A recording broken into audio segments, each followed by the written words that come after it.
A seção de São Paulo da Ordem dos Advogados do Brasil, por suas comissões de Direito do Terceiro Setor e Mídia, Entretenimento e Cultura, tem a honra de recebê-los para o webinar Nova IN, Secult, Emitur, debate sobre seus reflexos para a cultura nos 100 anos da Semana de 22, que conta com o apoio das comissões de Ação Social e Cidadania e de Cultura e Eventos da UAB São Paulo.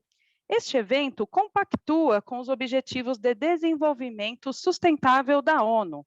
Agradecemos e saudamos as autoridades que compõem essa mesa virtual, os participantes e todos aqueles que contribuíram com a campanha de Volta às Aulas da Comissão de Ação Social e Cidadania. Para conduzir a abertura oficial deste evento, anunciamos a doutora Laís de Figueiredo Lopes, presidente da Comissão de Direito do Terceiro Setor da UAB São Paulo. Doutora, a palavra é sua. Muito obrigada a todos, a todas, a todes. É um prazer enorme estarmos aqui hoje reunidos nesse fim de tarde de sexta-feira para tratar de um tema, enfim, tão caro, que é o tema da cultura.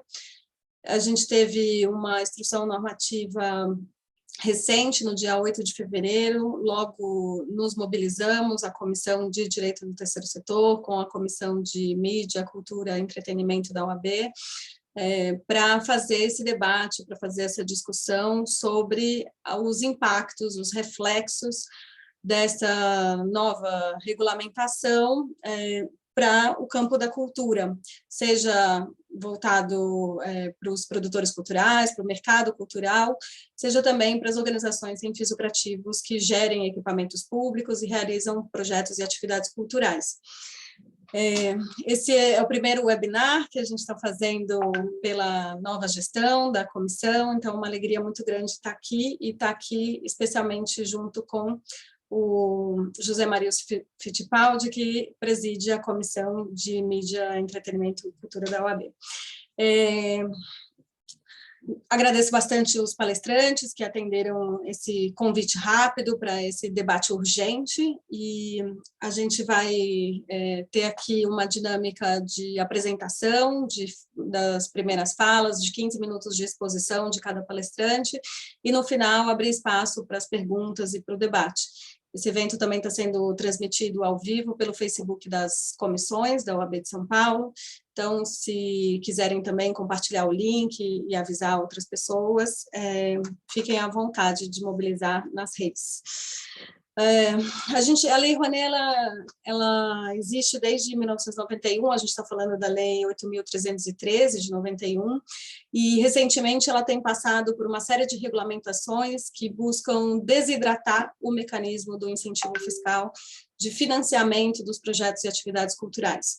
A gente teve no ano passado o decreto 10.775, de 2021, que está sendo questionado no Supremo Tribunal Federal. Existe uma DPF, uma ação direta de descumprimento de preceito fundamental, a ação de número 878, que foi proposta por vários partidos, que questiona a constitucionalidade desse decreto, e também a gente tem uma DPF de número 918, que foi proposta pela Ordem dos Advogados do Brasil, justamente questionando esse desmonte da cultura que está sendo promovido pelo Executivo Federal. A ideia hoje aqui, então, é debater esse tema e, inclusive, dar notícia e conhecimento dessas informações para que a cidadania possa se mobilizar para evitar, enfim, acompanhar e apoiar as iniciativas que estão sendo feitas de resistência contra essas regulamentações que estão colocadas. Eu não vou me adentrar muito na própria instrução normativa que a gente vai discutir nesse momento, a gente vai deixar para fazer mais comentários no final, mas um exemplo único que eu queria trazer aqui no começo, e acho que tem a ver muito com essa intersecção das organizações, do mundo das empresas, do mercado cultural e do poder público, que é essa exigência completamente descabida de que os proponentes culturais devem ter natureza jurídica exclusivamente cultural. As organizações não funcionam na mesma lógica das caixinhas da administração pública, e muito menos as empresas.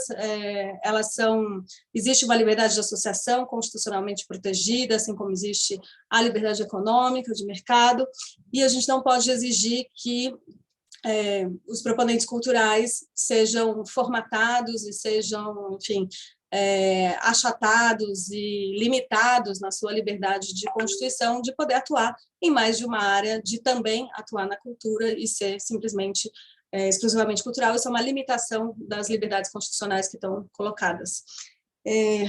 Eu vou passar a palavra para o meu colega de presidência aqui na OAB, que vai também fazer uma fala inicial nessa introdução e que vai também depois me ajudar a conduzir aqui esse evento. Então, agradeço muito a presença de todo mundo e passo a palavra, então, para o José Maurício César Fittipaldi. Obrigado, Laís. Obrigado aos nossos convidados, doutora Aline Freitas, secretária Aline Torres, um prazer contar com a sua presença, secretária Andréa Vigo, da Secretaria de Cultura, representando o secretário, teve um problema hoje e não pôde comparecer. Agradeço bastante que você possa estar aqui com a gente. Guilherme Varela, muito importante sua participação, faz muitos anos que a gente não se fala, para mim vai ser um prazer poder conversar aqui hoje. Em nome da Comissão de Mídia, Entretenimento e Cultura, é um prazer e uma honra poder realizar esse primeiro evento da nova gestão. Agradeço a Laís Figueiredo Lopes pela parceria e pela iniciativa, né, de haver coordenado esse debate. Para nós é uma alegria nos juntarmos a ele. Sem dúvida que o tema está candente. Todos nós que temos algum tipo de relação, seja do ponto de vista de política pública, seja profissional, seja por atuação no mercado cultural, assistimos com preocupação, né, a edição dessa instrução normativa. A gente sabe que, do ponto de vista do desenvolvimento dos negócios no mercado cultural, ela traz uma série de dispositivos e obrigações que tornam a vida dos produtores culturais mais difícil, das organizações do terceiro setor também, que realizam trabalhos na cultura. A título de contexto, e até paradoxalmente, o ano passado, de 2021, foi o ano em que mais se captou recursos pela Lei Rouanet na história, o que prova a resiliência desse mecanismo de incentivo, né? Em que pese as recentes mudanças, em que pese toda uma política voltada para, de alguma maneira, criminalização ou irregularidades no uso desses recursos, né? Não só pelo governo, mas por vários formadores de opinião e etc. A Lei Rouanet, a Lei Federal de Incentivo à Cultura, né, que inclusive teve seu nome recentemente alterado, ela permanece forte, ela é muito relevante, e há mais de 20 anos ela é o principal mecanismo de canalização de recursos na esfera federal para a atividade cultural, né? A força da Lei Rouanet, ela não vem apenas da força do setor cultural, embora, obviamente, tenha uma relação direta com isso, mas vem do fato de que ela se constitui num mecanismo muito eficiente, que agrega interesses da sociedade, das empresas do setor cultural e de empresas pagadoras de impostos, num sistema único em que esses interesses se coadunam, e é por isso que tantos recursos são canalizados por esse mecanismo. Antes de passar a palavra para os nossos palestrantes, gostaria de lembrar, além disso, que, muito embora a gente normalmente vincule a Lei Rouanet estritamente aos mecanismos de incentivo fiscal, a verdade é que é uma lei que consagra um programa estruturado sobre um tripé, do qual o incentivo fiscal é uma das partes, mas que também tem, na sua essência, o Fundo Nacional de Cultura, e os fundos de investimento em os chamados FICART, né, que na verdade nunca saíram do papel, mas que estão inscritos na lei desde a sua promulgação em 91. O Fundo Nacional de Cultura também é um elemento importante de política, embora por sucessivas administrações tenha tido a sua relevância diminuída em termos de dotação orçamentária, né? Então, acho que é sempre importante a gente manter essa perspectiva também. O incentivo fiscal não é um instrumento que se destina a sanar todos os problemas da cultura, mas ele é um mecanismo muito eficiente em canalizar recursos para a atividade cultural. Infelizmente, a gente tem visto a edição desses atos que dificultam o uso do mecanismo e a atividade cultural como um todo. E eu fico muito feliz da gente ter aqui grandes especialistas, pessoas que têm uma vida dedicada à área cultural, para debater esse assunto, nessa perspectiva ampla do investimento público em cultura. Então, eu gostaria de passar a palavra para a doutora Aline Akemi Freitas, minha querida sócia, especialista nesse tema, há muitos anos trabalhando com isso, e acho que, Aline, acho que você poderia iniciar, ser a primeira a falar e dar um panorama para todos aqui. Quais são essas mudanças? O que realmente SN estabelece e por que ela tem sido tão criticada no setor cultural e nos meios empresariais, inclusive? Boa tarde a todos e a todas. É uma alegria estar aqui com pessoas tão gabaritadas, né, nessa tarde. E, agradeço muito o convite da Laís e do José Maurício para compor a mesa. Eu sou peixe pequeno nessa mesa, né? Mas, enfim, entrando um pouquinho no nosso tema, né, até para ouvir todo mundo também, acho que tem várias perspectivas, e eu optei por selecionar alguns pontos para dar, são muitas as alterações, realmente, que a gente teve. Para quem trabalha com o mecanismo, percebe que uma ou outra alteração parece insignificante, mas ela tem realmente um peso no processo todo.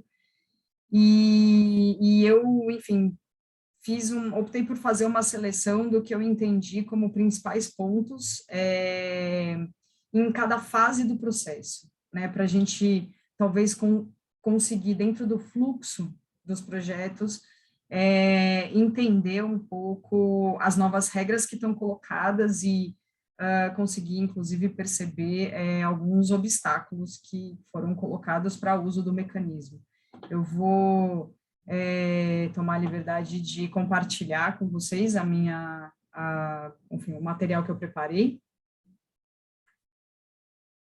E para ficar um pouquinho mais fácil, a ideia é passar por alguns pontos principais, só para a gente poder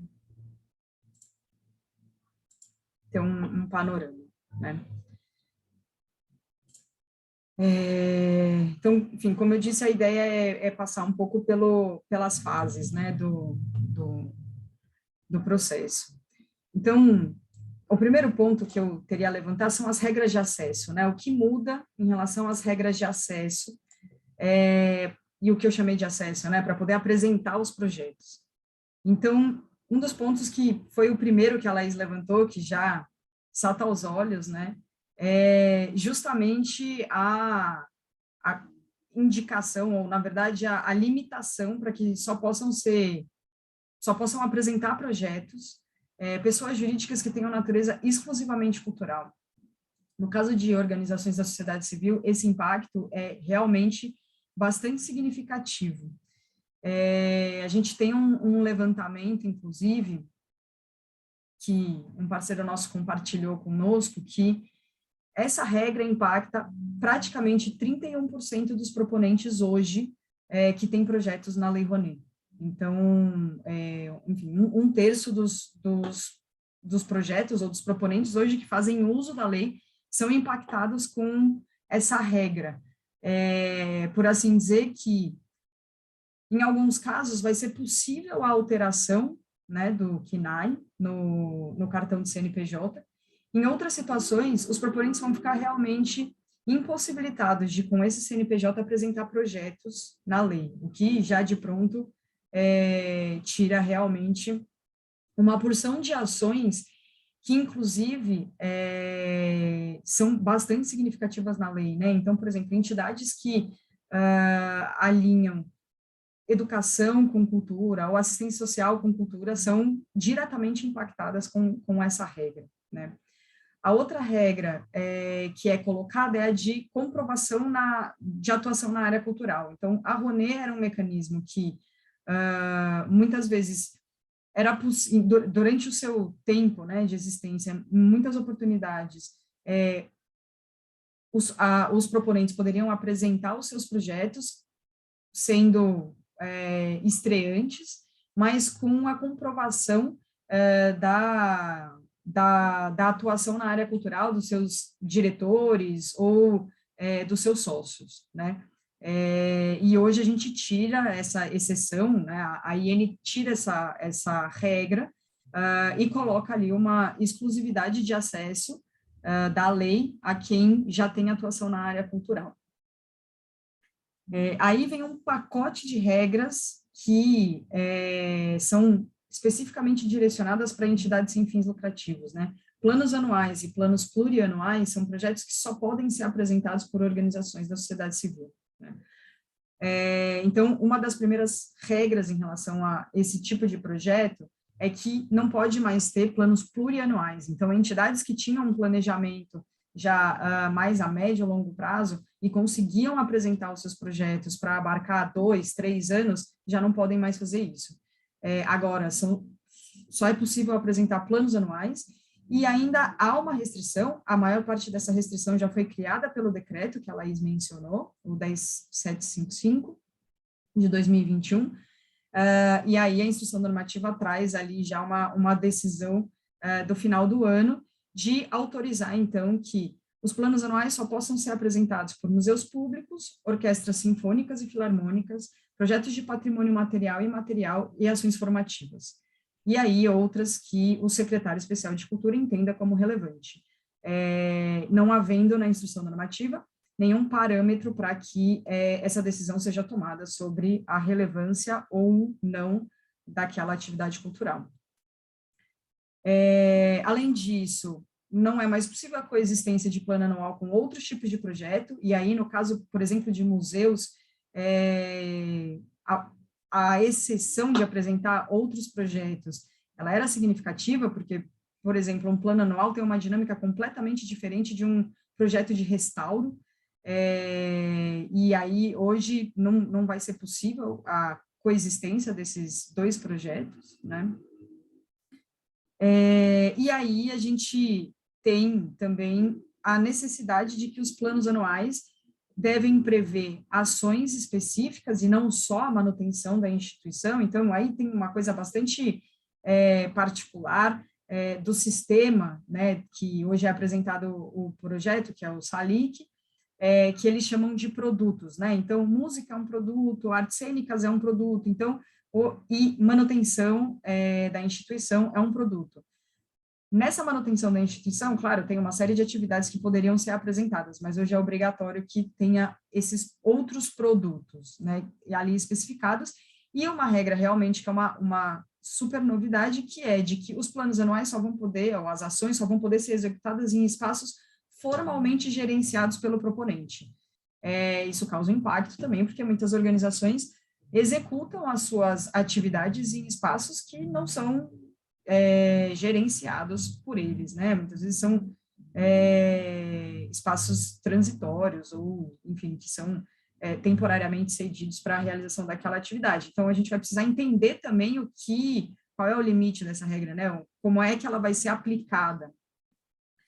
E aí a gente tem dois temas ainda na questão do acesso, que é a redução dos limites, tanto por tipo de projeto, de quantidade de valores, quanto de limite de valor por projeto, né? Então, pessoa física, empreendedor individual, MEI só pode apresentar 2 projetos de até 1 milhão, EIRELI, 5 projetos de até 4, e pessoas jurídicas, outras 8 projetos de até 6 milhões. E aí, a instrução normativa traz uma diferenciação, né? Ela cria uma diferenciação pelos projetos de normal, singular, específico ou especial, e a partir dessa classificação reduz, que há efetivamente uma redução no valor teto dos projetos. Só a título de comparação, um projeto que hoje é tido como normal e está lá colocado como 500 mil, na instrução normativa anterior tinha o teto de 1 milhão. E aí as áreas elas são divididas nessas categorias de singular, específica, e na categoria de especial, onde não há limites, existe só os projetos de patrimônio e plano anual. Em relação às regras de aprovação, a gente tem aqui também uma redução de prazos em relação ao tempo que o proponente pode, então, apresentar as suas informações. Então, prazo de diligência que passa de 20 para 10, o arquivamento direto de propostas que tenham logomarca, símbolos ideológicos ou partidários. Aí aqui a gente tinha, né, uma regra de que o desarquivamento de qualquer proposta poderia ser pedido a qualquer tempo, e agora só dentro do limite de 15 dias, o prazo máximo de análise de propostas passa a ser de 90 dias e não mais de 60. E aqui um ponto bastante importante, no sentido de que o projeto ele tem um fluxo, né? A primeira parte é a de análise de admissibilidade, e aí depois uma análise técnica, e depois uma etapa de homologação, que é a confirmação da aprovação do projeto. E essa confirmação hoje está sendo feita pelo secretário especial de Cultura. E aqui a gente tem uma regra bastante complexa, por assim dizer, em relação a como é que fica esse processo de aprovação, uma vez que essa etapa de homologação, que é a etapa final, não está sujeita ao prazo de aprovação, que é esse prazo de 90 dias, e ainda mais, essa avaliação, ela depende do juízo de conveniência e oportunidade do secretário especial de Cultura. Então, aqui a gente tem realmente uma questão. Hoje a gente já observa que os projetos têm levado bem mais tempo para passar por essa etapa de homologação, e o que a gente vem vendo também é que projetos têm sido reprovados nessa fase de homologação, projetos de continuidade, que eram aprovados todos os anos, têm sido reprovados na fase de homologação, muitas vezes com captação integral já, né? Então, esse ponto de que a aprovação ou a homologação do projeto está sujeito ao juízo de conveniência e oportunidade realmente chama bastante atenção nessa instrução normativa. A CNIC realmente já, desde a mudança do decreto, perde uma força significativa e, pela nova instrução normativa, passa, inclusive, a nem fazer, nem se manifestar ali nessa etapa da análise de admissibilidade, o que causa uma insegurança jurídica e um impacto, inclusive, na viabilização de patrocínios, porque nessa fase de admissibilidade é onde o projeto recebe o seu enquadramento de artigo 18 ou artigo 26, e o que vai garantir ao patrocinador o abatimento total ou parcial. O referendo da CNIC nessa fase, né, que é a Comissão Nacional de Incentivo à Cultura, o colegiado da Lei Rouanet, desse mecanismo do mecenato, que garantiria que o projeto, então, recebeu o seu enquadramento correto e que qualquer depósito que o patrocinador fizer estaria ali garantido o percentual de dedução. A nova regra que coloca que não há mais a manifestação da CNIC nessa análise de admissibilidade pode trazer uma insegurança jurídica em relação ao enquadramento dos projetos. Então, também chama a atenção esse ponto. E, por fim, em relação à aprovação, no fluxo do projeto também, em regra, os projetos precisavam captar 10% para, então, seguir para a fase seguinte de análise técnica, com exceção de planos anuais, projetos de patrimônio, que seguiam direto para análise técnica. Hoje, eles excluíram essas exceções. O próximo ponto é em relação às regras de execução, e aqui nasce grande parte das dúvidas e questões que são levantadas em relação aos projetos que já estão em andamento, porque a instrução normativa traz como regra de vigência e de aplicação a seguinte, né, de que as previsões dessa instrução normativa se aplicam aos projetos em andamento, respeitados os direitos adquiridos e mantidos os percentuais aprovados na etapa de custos vinculados e valor de remuneração para captação. Aqui tem 2 pontos. Uma, né, quais são as regras que efetivamente se aplicam aos projetos, o que a gente considera como direito adquirido, e no momento em que ela limita a manutenção dos percentuais aprovados só às etapas de custo vinculado e remuneração para captação, surge uma dúvida se a redução dos outros valores estão sujeitos à aplicação dos projetos ou não. Então, por exemplo, há uma série de limites orçamentários que são colocados, né? A redução de custos de divulgação, por exemplo, a instrução normativa estabelece faixas a partir de agora por tipo de projetos. Então, projetos normais podem remunerar até 20% a divulgação do projeto. E assim o percentual vai reduzindo até os projetos especiais. Além disso, você tem uma redução de remuneração do proponente, aí não é a remuneração por si só, mas sim das atividades que o proponente exerce, né, dos serviços que ele presta para o projeto. A gente tem uma redução bastante significativa de 50% para 15% do valor do projeto. E aqui a gente tem uma outra regra que impacta também vários projetos, que é o limite de pagamento de um único fornecedor em até 20% do valor captado, limitado ao máximo de 100 mil.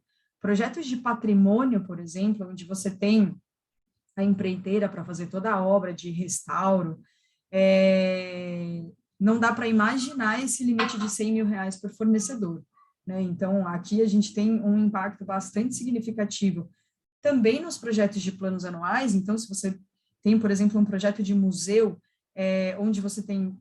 onde né, o proponente tem fornecedores ali já regulares, como é o caso segurança, manutenção predial, enfim, seguramente esse valor extrapola os 100 mil reais. Então, aqui a gente tem uma regra também de um impacto bastante significativo do ponto de vista da execução do projeto e que não está, por exemplo, naqueles limites que foram colocados, dos custos vinculados e da captação. Então, aqui surge, por exemplo, a pergunta, bom, eu tenho um projeto, ele está em execução, já paguei 100 mil reais para um determinado fornecedor, não posso mais pagá-lo, enfim, e aí começa a surgir um pouco essa discussão, o que é direito adquirido, até que ponto vai ser considerado, preciso ter um contrato ou não, enfim. A gente tem também assessoria contábil e jurídica deixam de ser obrigatórios, e aí a gente tem uma redução bastante significativa em relação aos cachês, né, de artistas para 3 mil reais, músico de orquestra, maestro, aluguel de espaço, direitos autorais, enfim, que também impactam significativamente os projetos, também os que já estão em execução. Ainda na fase de execução, as regras para mencionar é a necessidade de demonstração do que a gente conhece bastante no terceiro setor como capacidade instalada, né? As organizações ouviram isso e ainda ouvem, né, muito falar sobre a tal da capacidade instalada, mas há uma regra específica nessa instrução normativa dizendo que cabe ao proponente a coordenação administrativa e financeira e a demonstração da capacidade técnico-financeira, né, para que não haja uma caracterização de intermediação. Uma outra regra que bastante diferente do que estava previsto antes, né, de que qualquer captação excedente que o projeto fizer, o valor vai ser obrigatoriamente recolhido para o fundo, quando antes o proponente poderia indicar um outro projeto de sua proponência para poder transferir os recursos. A gente tem também uma redução do prazo de execução dos projetos, de 36 para 24, e a exclusão de exceção de possibilidade de prorrogação dos projetos, mesmo no caso de nas hipóteses de caso fortuito ou força maior, que foi, por exemplo, o que justificou no começo da pandemia a prorrogação de diversos projetos, né, antes que as normativas fossem publicadas em relação ao tema. E aí a gente tem também um impacto numa regra de execução em relação à possibilidade de alteração do orçamento do projeto, que só passa a poder ser possível a partir dos 12 meses de execução, né, depois da homologação, até só vai poder ser pedido depois de 12 meses. O que, por exemplo, no caso de plano anual, significa não poder pedir alteração do orçamento. O que é uma regra também com um impacto bastante significativo. Em relação às regras de finalização, prestação de contas, uma regra operacional que realmente não está fazendo muito sentido projetos de continuidade, como é o caso dos planos anuais, podiam fazer a transferência do saldo remanescente de um ano para o outro, né, para você aproveitar esses valores captados. E, claro, essa transferência é feita antes da entrega da prestação de contas, porque ela precisa estar registrada na prestação de contas. E a regra agora é de que a transferência só pode ser feita quando o proponente entregar a prestação de contas. Então, do ponto de vista operacional, ainda não estamos conseguindo vislumbrar como essa regra vai ser de fato aplicada. A gente tem também a exclusão da análise simplificada para projetos de baixa captação, então todos os projetos voltam a ter a análise da prestação de contas no mesmo formato. E aí uma outra questão que chama atenção também, que hipóteses de aprovação com ressalva, que eram previstas na instrução normativa anterior, nessa passam a ser hipóteses de reprovação da prestação de contas, com o endurecimento das regras de execução dos projetos. E aí, por fim, duas regras com bastante impacto em relação aos patrocínios, né? A primeira delas, no sentido de que os patrocínios, né, os aportes, acima de 1 milhão, o patrocinador fica obrigado a investir 10% em projetos de proponentes que não tiveram patrocínio antes, né?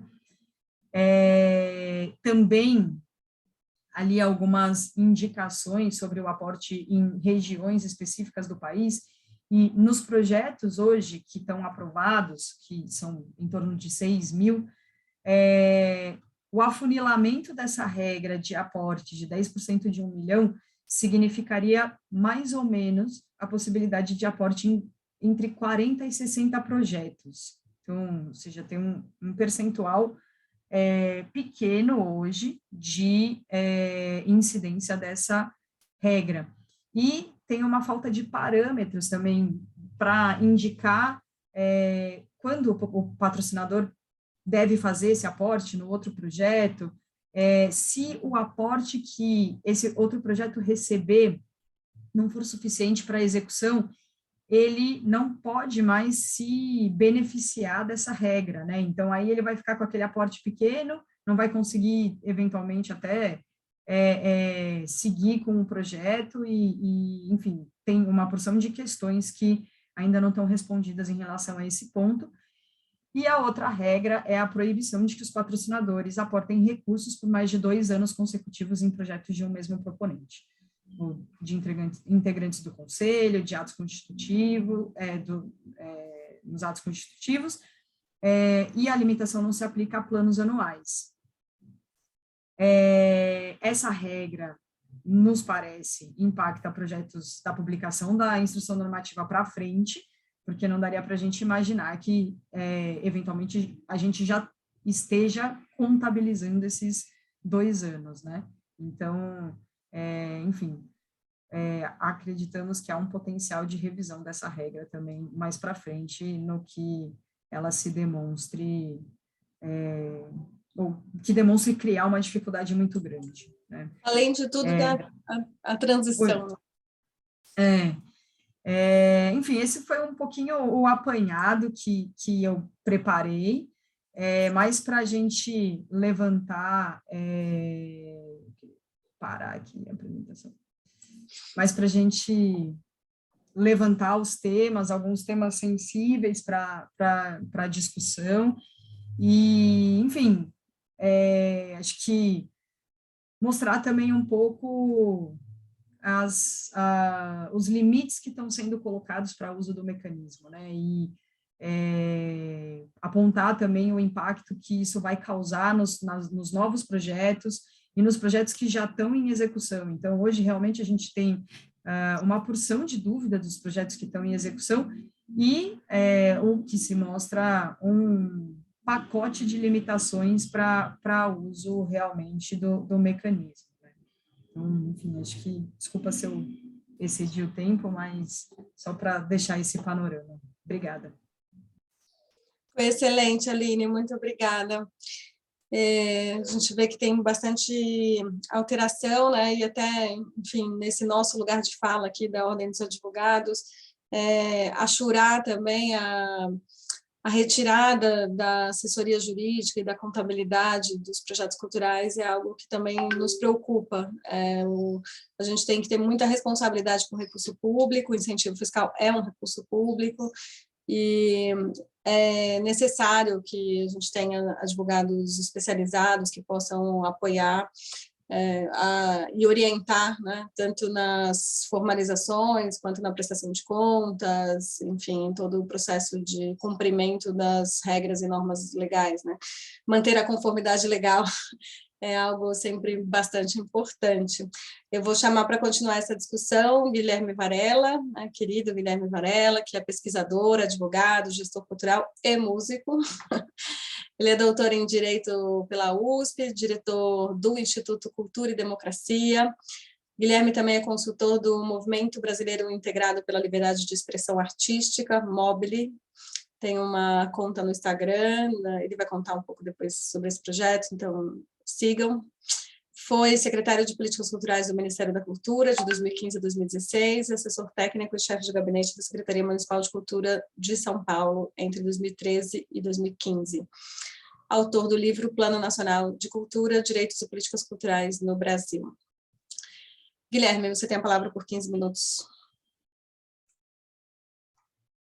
Obrigado, Laís. Boa tarde para todos, para todas. Uma alegria muito grande estar aqui fazendo esse debate na OAB. Então, queria primeiro e antes de tudo agradecer ao convite da Laís Lopes, do José Maurício Fittipaldi, duas pessoas que eu conheço há muitos anos, que acompanham a trajetória com muita alegria e admiração.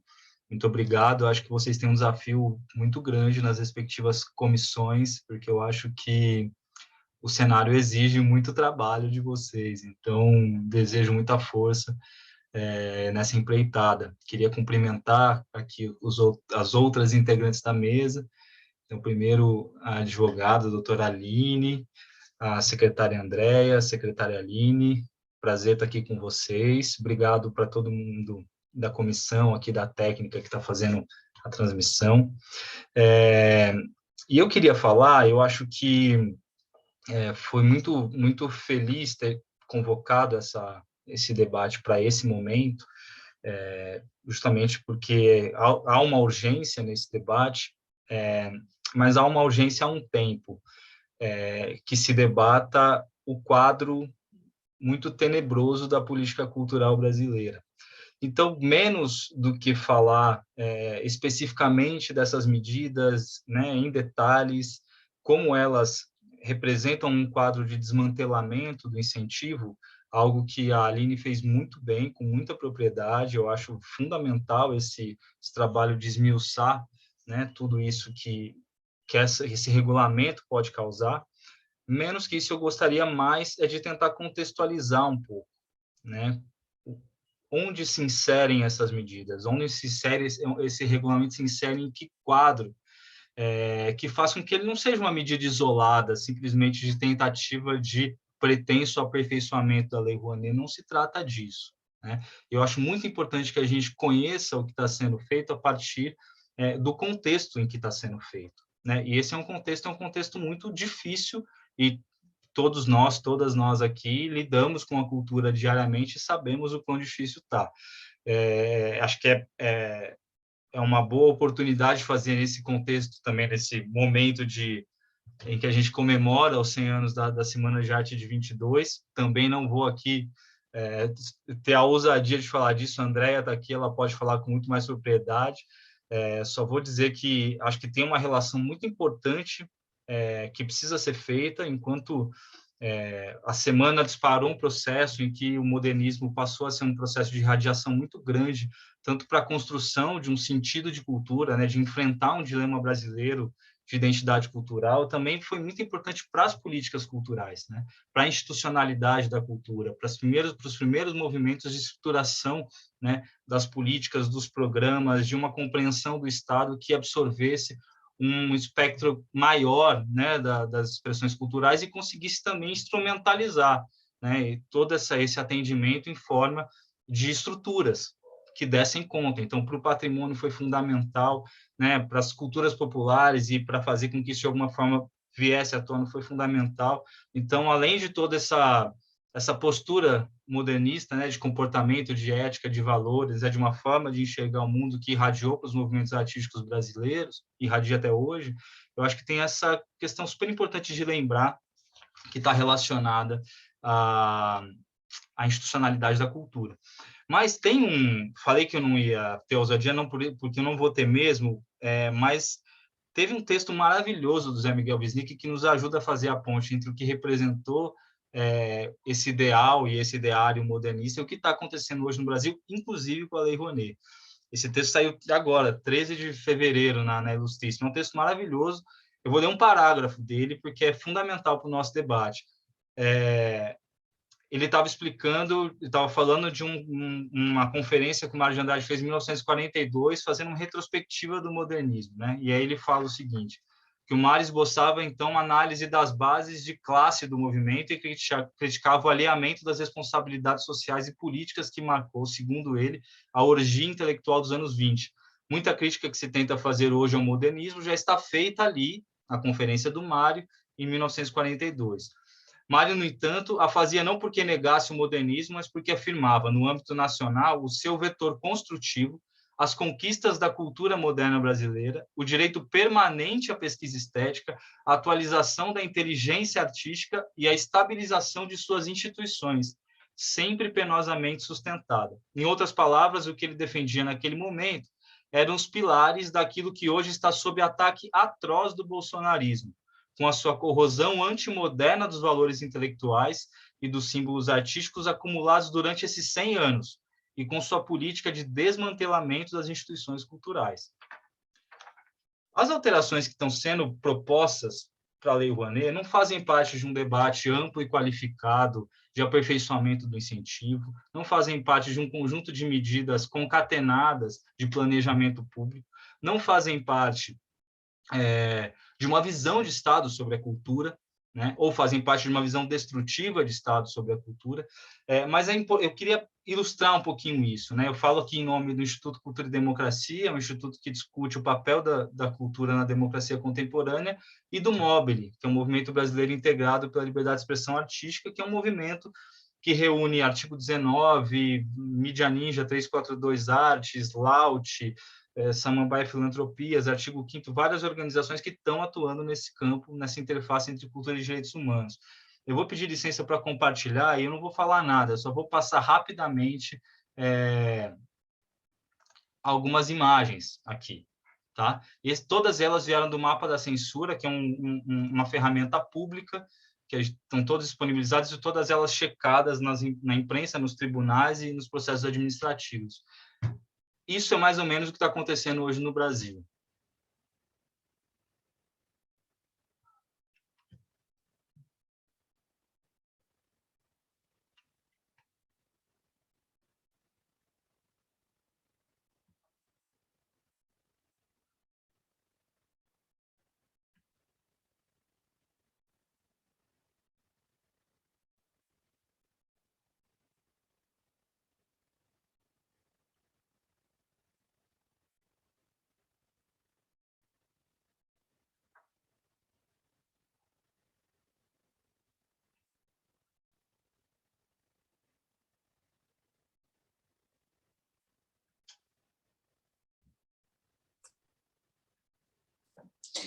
Para as pessoas com deficiência visual, está sendo apresentada uma série de notícias e reportagens.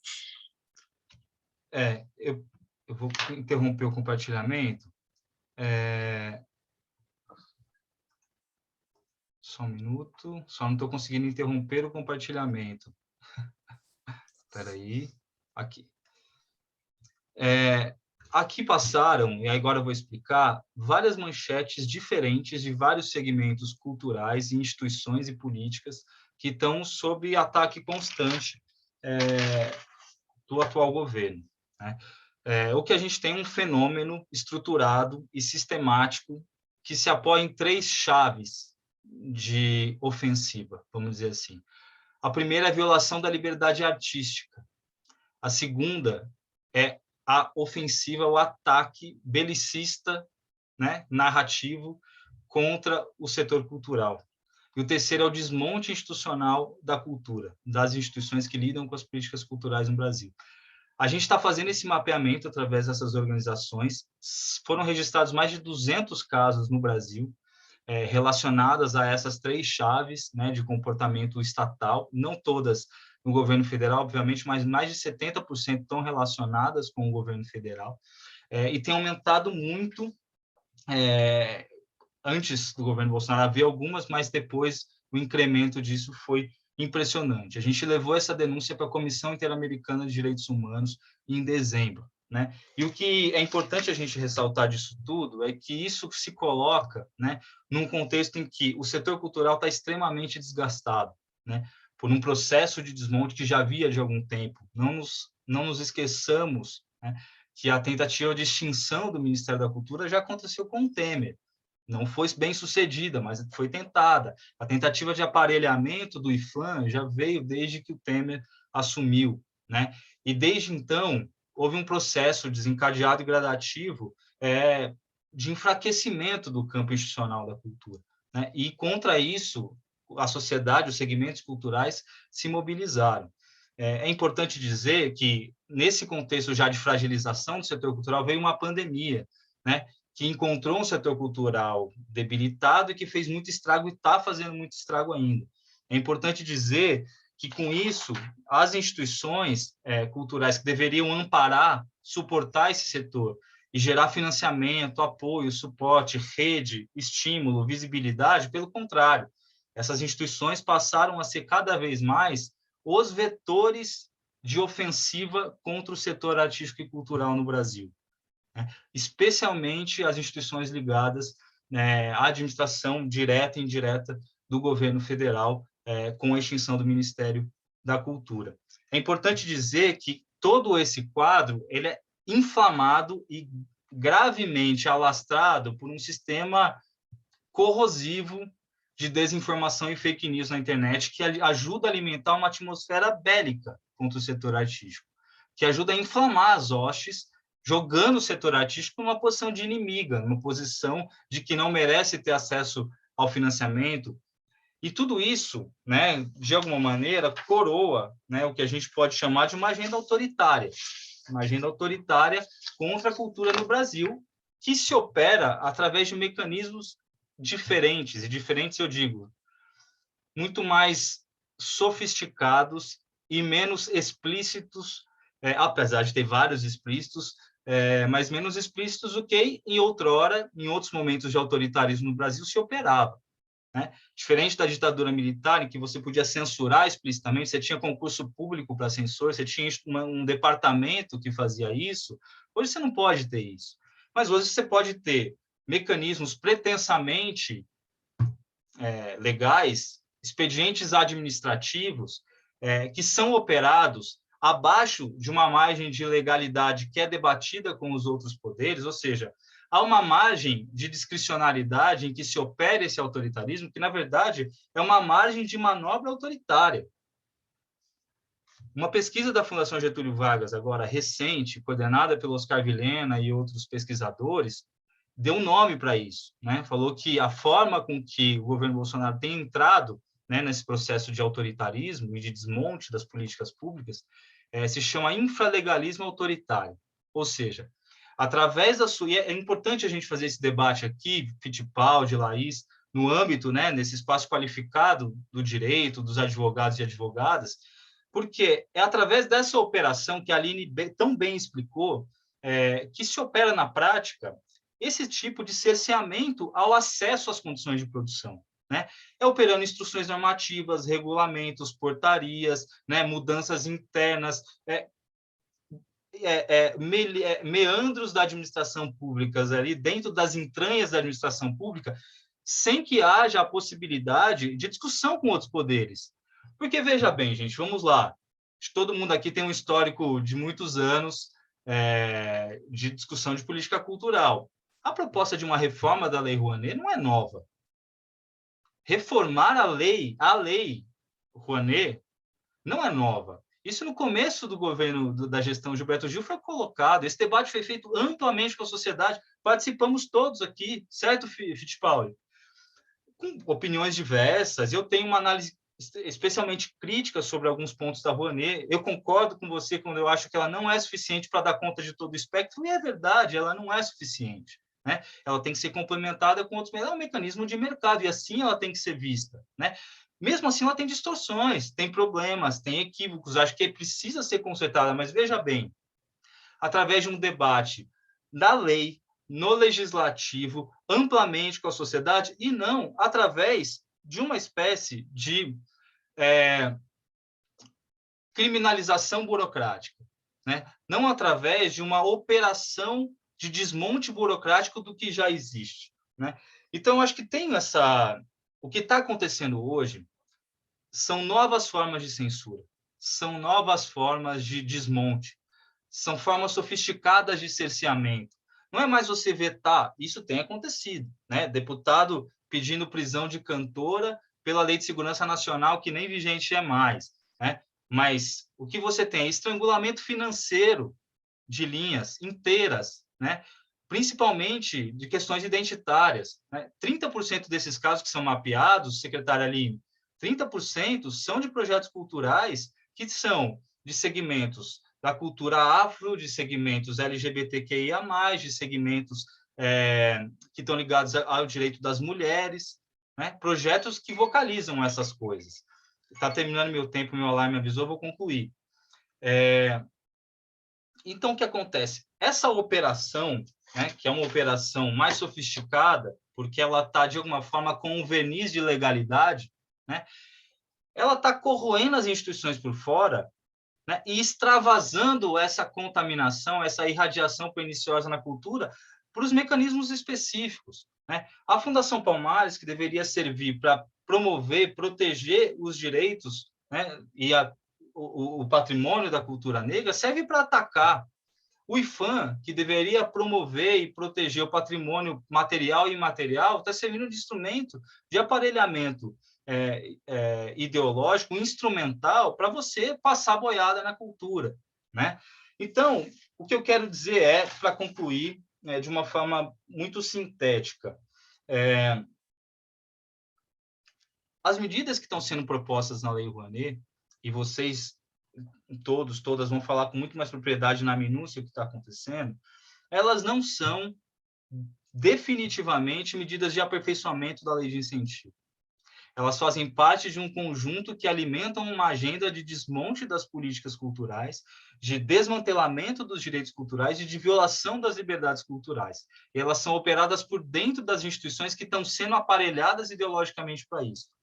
Essas medidas que estão sendo propostas na Rouanet, elas, na verdade, são uma plataforma de, vamos dizer, inflamação ideológica, uma plataforma de fazer com que se reverbere um pensamento ideológico que faz sentido no ano eleitoral. Eles não estão pensando necessariamente na efetividade que vai ter cada uma dessas coisas, né? Quando o Sérgio Camargo, presidente da Fundação Palmares, fala que vai trocar a logomarca da Fundação Palmares para tirar o Machado de Xangô, ele não está querendo nada efetivo com isso. Ele está querendo disputar simbolicamente um eleitorado que ele faz questão de ganhar. Trata-se efetivamente, né, de uma plataforma de reverberação de uma proposta reacionária na cultura, uma proposta de corrosão das instituições e de uma proposta eleitoral. O que está colocado hoje é um conjunto de medidas que estão sendo colocadas nesse ano para inflamar as claques, né, que apoiam esse tipo de desconstrução.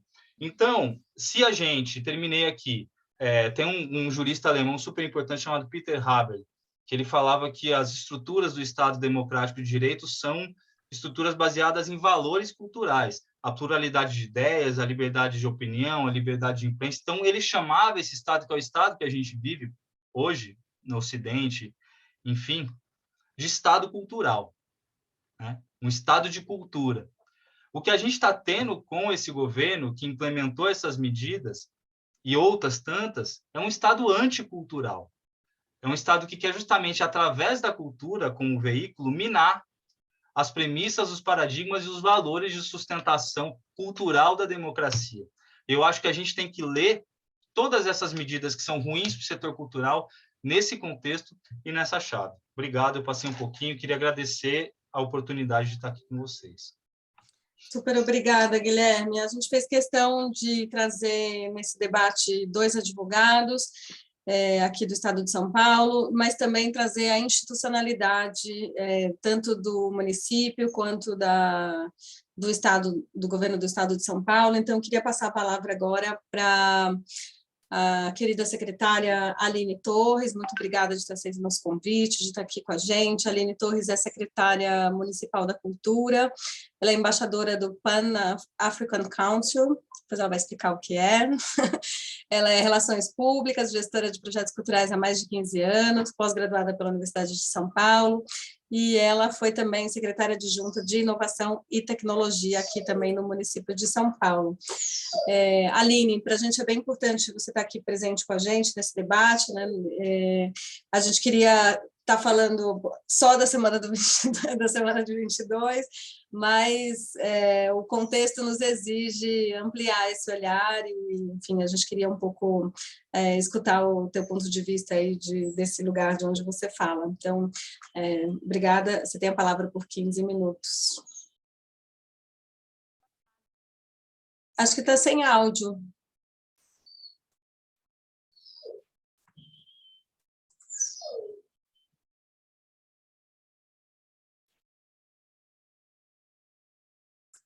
Talvez se você entrar e sair no link de novo, se usar ou tirar o microfone. Agora. Tem o microfone, está me ouvindo? Perfeito. Agora. Pronto. Bem, desculpa. Obrigada, Laís, pela abertura. Dizer aqui que é um prazer estar com a Andréia. Normalmente eu estou com o Sá Leitão, então feliz de tê-la aqui hoje. A Aline fez uma explanação maravilhosa, colocando pontos aqui. Eu tinha até resumido alguns tópicos mais importantes da lei, mas depois da explanação da Aline eu acho super desnecessário, mas eu queria trazer um pouquinho do olhar, acho que é nesse caminho do que o Guilherme, a segunda vez que a gente se encontra também, Guilherme, prazer a gente se reencontrar falando de cultura, mas eu acho que é um pouquinho nesse lugar da gestão pública, né, de como isso nos impacta. Obviamente, a gente está falando de um ato, de um instrumento jurídico para cessar os direitos da cultura e usando também o momento eleitoral, mas mesmo que não fosse eleitoral, eles iam fazer isso, essa gestão ia fazer isso mais cedo ou mais tarde, porque é um movimento que eles têm feito desde o começo, né?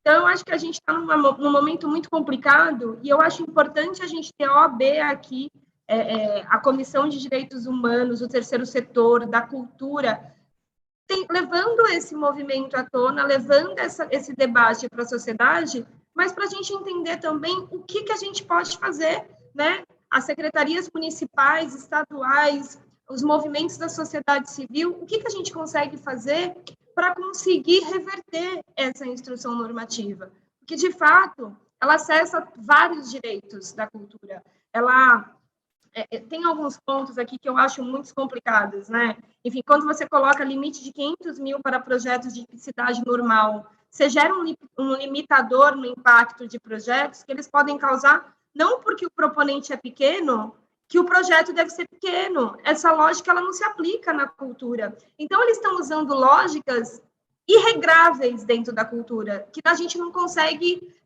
colocar isso dentro de uma instrução normativa.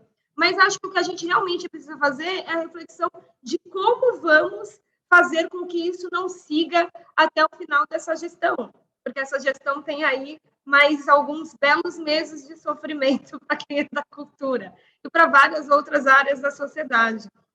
Então, quando você coloca a redução de 93% no limite do cachê dos artistas, colocando lá, a Aline colocou ali todas as tabelas, mas eu vou usar aqui o do artista para R$3.000, você tem um risco grandíssimo de evasão de artistas qualificados nos projetos de incentivo. Isso compromete a entrega, limita a evolução na carreira artística. A gente está falando num período onde os artistas acabaram de ficar 2 anos sem trabalhar. Os artistas ficaram em casa. A população que podia trabalhar de home office, trabalhou de home office. A cultura, ela ficou praticamente à míngua, apesar de ter sido a cultura que fez com que a gente sobrevivesse durante todo esse período. Então, como que a gente... todos esses tópicos, eles nos levam para a reflexão de, beleza, e agora o que a gente faz? Como que a gente consegue achar outros instrumentos jurídicos para conseguir... Porque eu aqui na Secretaria Municipal de Cultura, para eu conseguir fazer qualquer... Acho que a Andréia aí também, no Estado, para a gente conseguir fazer alteração de qualquer fomento, de qualquer lei, a gente precisa chamar a sociedade civil, a gente precisa chamar os movimentos de cultura, a gente precisa ir para a Câmara, para a Assembleia, debater na Comissão de Cultura. As coisas não podem sair da nossa cabeça só porque eu sou a gestora da pasta, não pode sair do coordenador da área, do coordenador do programa. O direcionamento da escolha, se um projeto pode ou não pode sair do secretário especial de cultura. O direcionamento ficou ligado 100% a ele. Ele escolhe, ele tem o grande poder, e aí você tem as escolhas absurdas das falas, do que pode, do que não pode, se tem um logo de um partido, se tem um logo de Exu, se tem um logo de não sei o quê. Onde que a gente vai conseguir colocar a cultura nesse lugar? Para a gente conseguir fazer qualquer ato aqui, a gente precisa lidar com a sociedade civil, até para ser digno, para ser direito, para a gente fazer cultura construída de acordo com a necessidade das pessoas. Sem a gente construir com todas as partes, a gente não chega num lugar comum, a gente não consegue a democracia de fato. E é o que a gente tem feito todo esse tempo aqui na Secretaria Municipal de Cultura. Então, quando a gente vê uma... E é como o Guilherme falou, né? Porque essa alteração da Rouanet, ela está para ser feita, vou gerundiar aqui, né? Há muito tempo. Há muito tempo. Várias outras gestões estão falando de como fazer a alteração da Rouanet. O Saleitão, ele foi esperto, não fez, não entrou nessa seara, não teve essa briga, mas é necessário. E aí ele usa um momento totalmente difícil para a cultura, para cercear mais ainda os direitos da cultura, usando uma ferramenta da lei, né? Uma instrução normativa que tem poder de execução. A doutora Aline falou na sua explanação de como que a gente vai conseguir flexibilizar, né? Mas toda vez que eu leio a instrução normativa, eu falo, meu Deus, mas como foi que eles conseguiram escrever isso? Como foi que eles conseguiram? Porque ela chega a dar uma revolta, né? E aí ela falou em algum momento, será que a gente precisa entender um ponto específico? A gente precisa dialogar e entender o quanto a gente consegue, qual vai ser a real interpretação. É que, para mim, está tudo tão direto e claro do que realmente pode e não pode ser feito, e aí as obrigações, as aprovações mais específicas vão passar pelo próprio secretário, pelo Mário Frias. Eu acho que a gente não tem nem que tentar interpretar. A gente precisa mesmo juntar forças jurídicas, sociedade civil, movimentos culturais, o Guilherme Varela, que está aí dentro de um grande movimento, que tem força de expressão, para a gente, através de um outro instrumento jurídico, fazer com que isso pare. Até onde a gente vai com esse governo, enquanto ele estiver, para a gente não conseguir ter direitos, né? A gente teve uma aprovação da Aldir Blanc quase no final da pandemia, que ela nunca acaba, a gente tem várias fases da pandemia, né? Mas o grande momento de desespero dos artistas, se a classe não briga, se não existe uma grande comoção para se brigar por essa lei, ela não sairia. A gente não teria, os artistas não teriam a Aldir Blanc, que foi tão complexa para se sair. Se os secretários de estados não brigassem para que ela tivesse saído, não ia sair. Então, acho que a grande reflexão é como a gente vai conseguir fazer, né? Como que a gente consegue achar um instrumento? Aí eu jogo essa peteca para os nossos advogados, de quais são os instrumentos jurídicos que a gente consegue começar a buscar caminhos. Porque eu acho que o diálogo ali vai ser muito complexo, vai ser muito distante, ele praticamente não existe. Ele não é uma pessoa que abre essa possibilidade de diálogo, apesar de a gente aqui tentar diversas vezes para ações conjuntas, enfim, coisas que a gente tem relação, a gente não consegue. Pense para uma instrução normativa que ela é claramente feita para conseguir direcionar eleitoralmente, né, para direcionar o que os eleitores ali do Bolsonaro, eles identificam. Eu não acho 100% ruim você direcionar a comunicação. O que é ruim é você direcionar a lei. O que é ruim é você direcionar a política pública. Quando você fala, teve uma matéria que o Guilherme falou, que eu lembro quando eu vi, foi absurda, que é você exonerar, fazer uma lista de servidores para você exonerar quem é de partidos de esquerda. Como é que você consegue fazer isso? Então, é a ideologia da pessoa que vai direcionar o tipo de trabalho dela. Não é isso que um gestor precisa fazer. Não é isso que uma pessoa que está numa cadeira para cuidar de orçamento público precisa ter. Então, a gente está num momento, e aí a gente tem as forças aqui da Secretaria de Estado e da Secretaria Municipal de Cultura para colocar à disposição para a gente conseguir fazer essa entrada, né, de como a gente chega lá. Porque, infelizmente, da maneira como está, a gente não vai conseguir. E aí a gente tem outras leis de fomentos que não vão dar conta. A lei Rouanet, ela é a lei mãe de todos os fomentos. A gente tem diversos, como o Guilherme falou, a maioria dos proponentes são projetos ligados à cultura afro-brasileira. A gente tem grande parte do audiovisual brasileiro ligado à lei Rouanet, nas suas linhas de fomento. Como que a gente vai conseguir, por mais um ano, sem ter, depois de 2 anos parada, porque já não estavam projetos sendo aprovados. Projetos com 30% de captação, eles não tinham liberação, eles estão sem a publicação no Diário Oficial para conseguir fazer o repasse e execução do projeto. Então, as coisas lá estão elas direcionadas ao gosto do secretário especial de Cultura. A gente precisa realmente achar esse caminho, porque assim a gente realmente não vai conseguir dar continuidade, né? Fazer com que a gente tenha políticas públicas culturais de verdade. Eu acho que eu usei meu tempo, não sei. Eu vi que eu comecei a falar 7:04. Estou com medo. Para não fazer igual o Guilherme, eu não tive aqui um alarme. Posso continuar? Por favor. Não só você tem tempo, como é muito importante te escutar, secretária. Obrigada. Eu só queria concluir com uma coisa. Eu acho que, além disso, eu acho que vale também uma reflexão aqui para a maioria dos advogados, né, que é a classe que está acompanhando a gente, é que a gente vem passando por uma fase de grandes extremos. E tudo que é demais é ruim, de qualquer lado.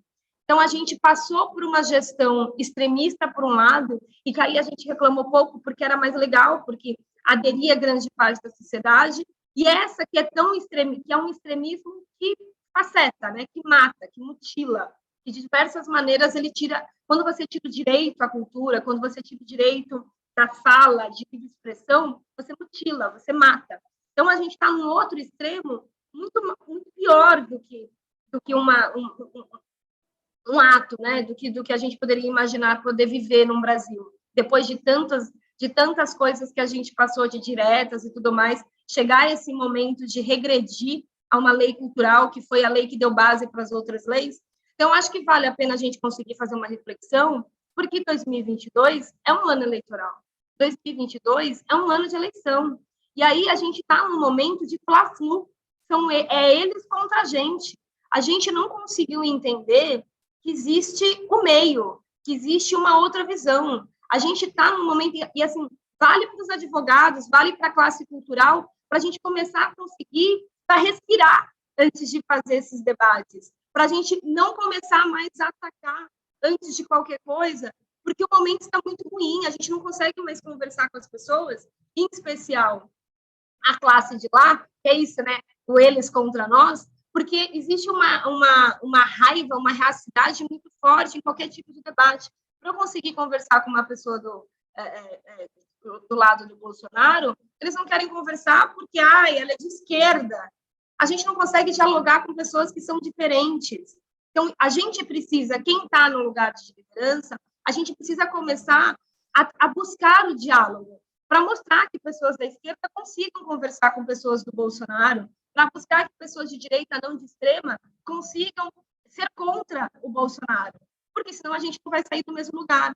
O momento está muito ruim, a sociedade está muito raivosa.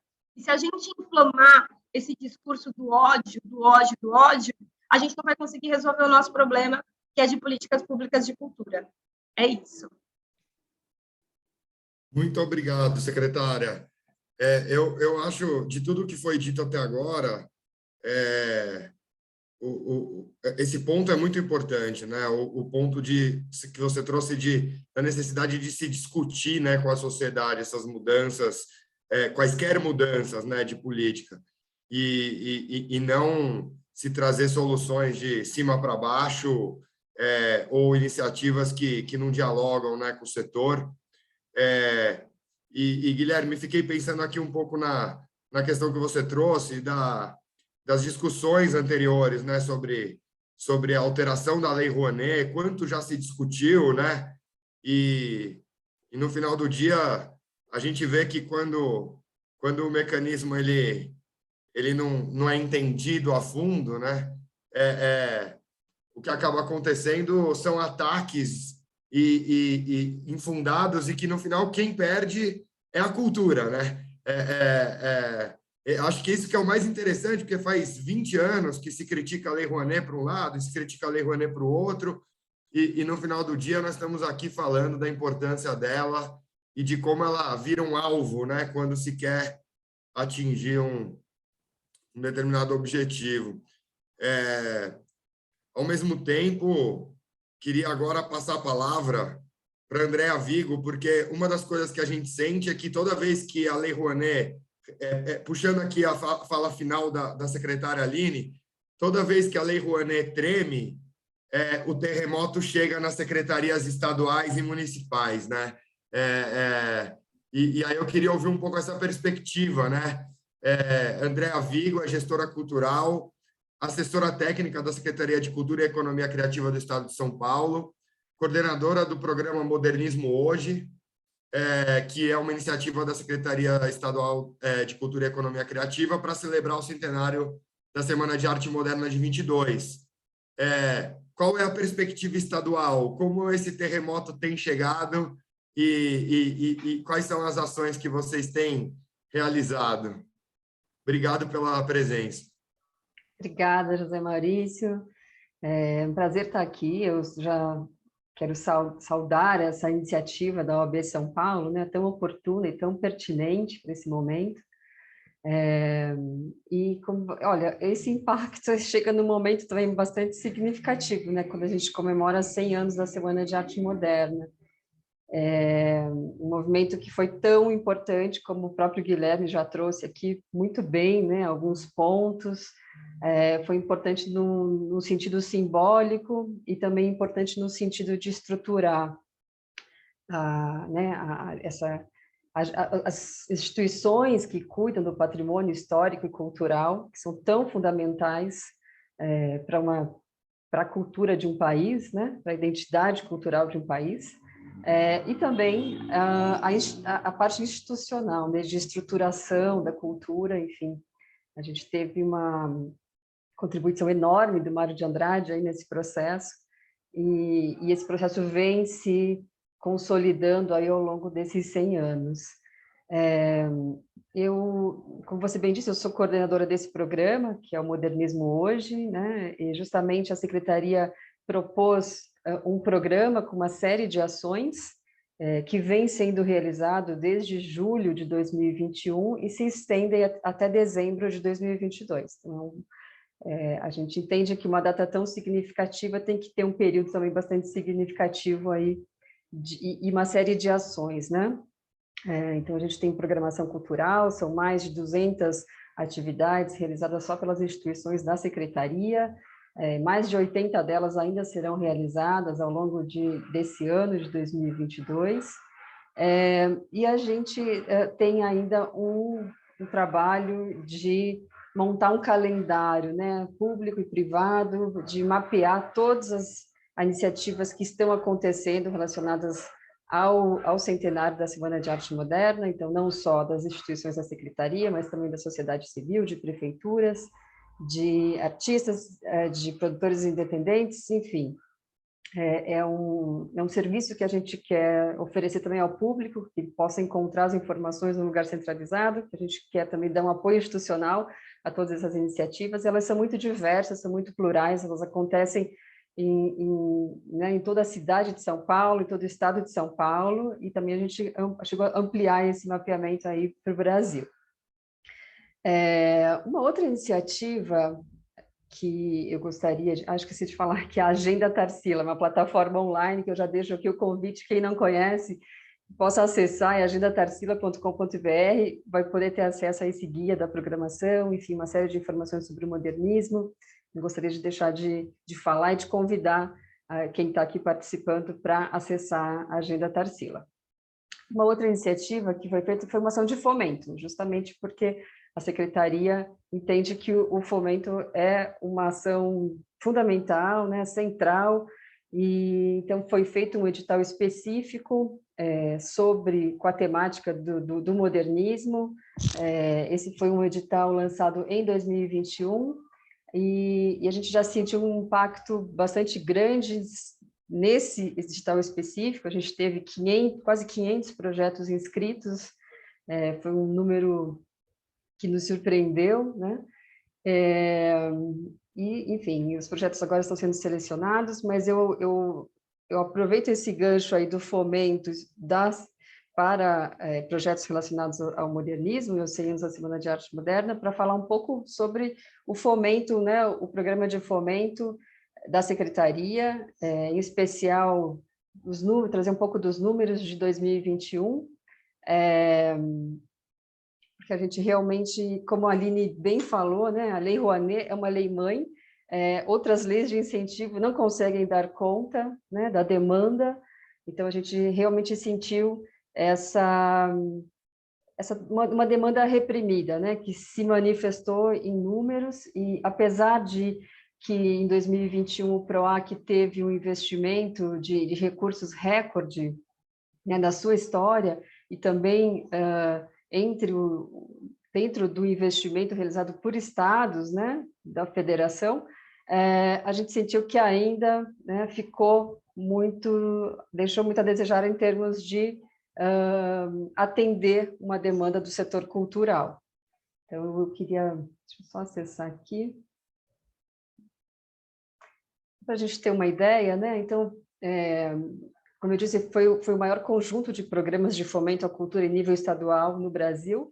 A gente teve uma série de linhas, foi o PROAC Editais, foi o PROAC Direto, foi o PROAC Lab, Juntos pela Cultura e o Programa de Difusão Cultural. Então, o total foi 204 milhões e meio de recurso investido, foram 63 editais, foram 374 municípios atingidos e foram 47.166 projetos inscritos, né? Isso foi um recorde absoluto. A gente teve 8.667 projetos contemplados, 1.024 projetos destes contemplados, né, tiveram indutores, então, indutores de etnia, de gênero, de pessoa com deficiência, e 58,7% dos projetos contemplados são do interior do estado de São Paulo. Então, uma política também que a Secretaria já vem fazendo há um bom tempo, de descentralização, né, dos recursos. Agora, a gente já está operando com o cronograma de 2022, né, do PROAC. O investimento não foi definido ainda, mas certamente será superior ao de 2021, né?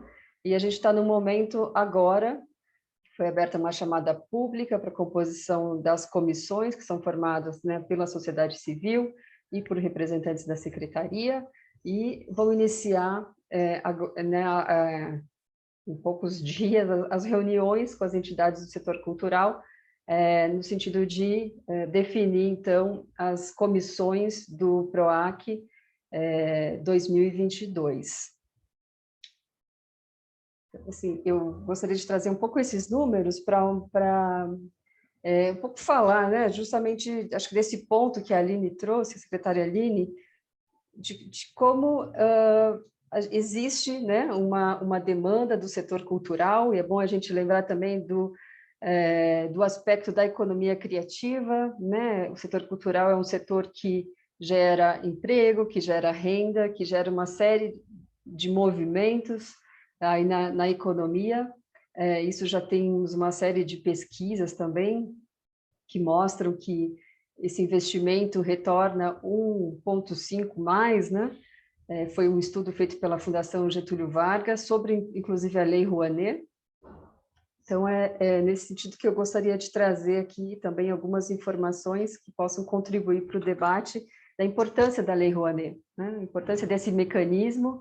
É claro que ele é um mecanismo que ele dá conta de um perfil de projetos, né? Eu acho que, nesse sentido, também o governo federal está bastante equivocado, no sentido de achar que é um mecanismo que vai financiar projetos de pequeno porte ou projetos experimentais, enfim, projetos que demandam outro mecanismo, né, uma outra política pública. Então, existe esse equívoco também, que eu acho que é muito grave, né? E, certamente, né, acho que já vem um processo aí de danos à Lei Rouanet, mas essa IN agora, o que a gente sente é que ela é muito restritiva, né, e é que ela reduz drasticamente a operação e o impacto, que é muito positivo, da Lei Rouanet para a cultura brasileira. Obrigada. Super obrigada, Andréia. Se vocês tiverem questões e quiserem colocar aqui no chat ou no question and answers, né? A gente já tem aqui 2 perguntas que a gente vai fazer agora. A gente vai fazer uma rodada, né? A gente não vai estender tanto tempo, porque hoje é sexta-feira à noite, mas não dá para sair desse debate sem a gente conversar, né, um pouco mais entre si, e também poder acolher aí as perguntas que vierem. Se alguém estiver assistindo no Facebook, a gente ainda vai dar uma olhadinha se tem alguma pergunta por lá, mas prioritariamente a gente vai trabalhar as perguntas aqui do Zoom, né? Acho que até tentando fazer aqui uma amarração, né? A gente está falando, então, sobre uma lei que, claro, tem uma série de resultados positivos e possibilidades de discussões sobre aperfeiçoamento, mas que os aperfeiçoamentos mais recentes foram feitos de forma a limitar o acesso ao mecanismo e limitar a própria execução, né, orçamentária do mecanismo de incentivo fiscal pelos projetos, e muito desse cenário que a gente coloca em relação a eventuais problemas que podem ser colocados, a gente até tem uma nomenclatura para isso, de chamar de criminalização burocrática. Então, muitas das vezes, a lei precisa ser seguida, tal qual ela está colocada, mas, às vezes, acontecem questões que saem do roteiro da legislação, não por culpa, não necessariamente do proponente, mas ele acaba sendo penalizado de forma administrativa, de forma burocrática. Então, eu atuei e tive a honra de ter a Aline Akemi Freitas também junto nesse desafio, no aperfeiçoamento da legislação sobre o repasse de recursos públicos para as organizações em geral, que gerou a Lei 13.019 de 2014, e ali a gente, nesse processo do Miroski, se debruçou muito, olhando para a jurisprudência, buscando trazer elementos que pudessem dar conta de deixar claro as especificidades das questões que são referentes às entidades privadas sem fins lucrativos. E o campo da cultura tem mais especificidades ainda, porque trabalha com muita informalidade e a gente precisa poder entender que tipo de público a gente está trabalhando na execução da política pública para conseguir fazer a melhor regra, o melhor edital, enfim, nesse caso, a melhor regulamentação. Então, a regulamentação nos parece bastante equivocada e descontextualizada desse processo que a gente busca de combater essa criminalização burocrática. A gente quer que mais pessoas possam acessar o mecanismo e que mais pessoas possam prestar boas contas e ter muita transparência na execução desse recurso para que a gente tenha mais projetos culturais executados, mais museus abertos e exposições maravilhosas, enfim, e a cultura popular sendo valorizada dentro do país, né?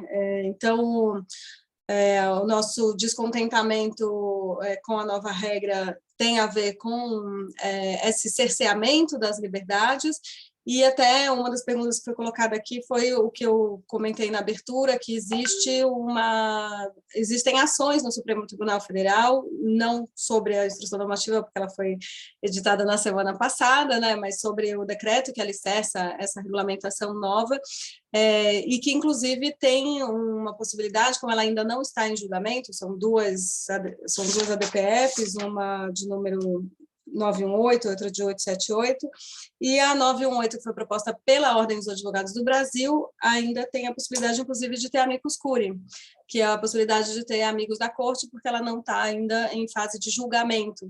Então, nesse sentido de pensar em ações de contribuição, né, em ações de trazer números, informações e dados de realidade para a melhoria da regulamentação, há também essa discussão no Supremo Tribunal Federal, e que as organizações que estejam aí, enfim, mobilizadas e organizadas para isso podem também se apresentar como amigos da corte nessa litigância estratégica que está sendo colocada aí pelo Conselho Federal. No nosso caso, a gente está aqui no âmbito do Estado de São Paulo, por isso também a gente convidou a institucionalidade do Estado de São Paulo, e claro, né, o terremoto mexe no país inteiro, como foi colocado aqui, a gente tem aí, enfim, os reflexos sobre isso, mas a ideia também é que a gente tire sugestões de aperfeiçoamento e de navegação nesse cenário difícil, né? Então, as perguntas que estão aqui colocadas, a gente faz uma rodada geral. Você quer ler as perguntas? Comentar um pouquinho? Fittipaldi.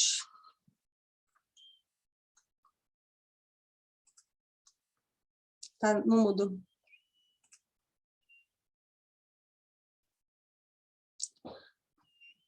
Está no mudo, tá? Opa, verdade. É o famoso você está no mudo.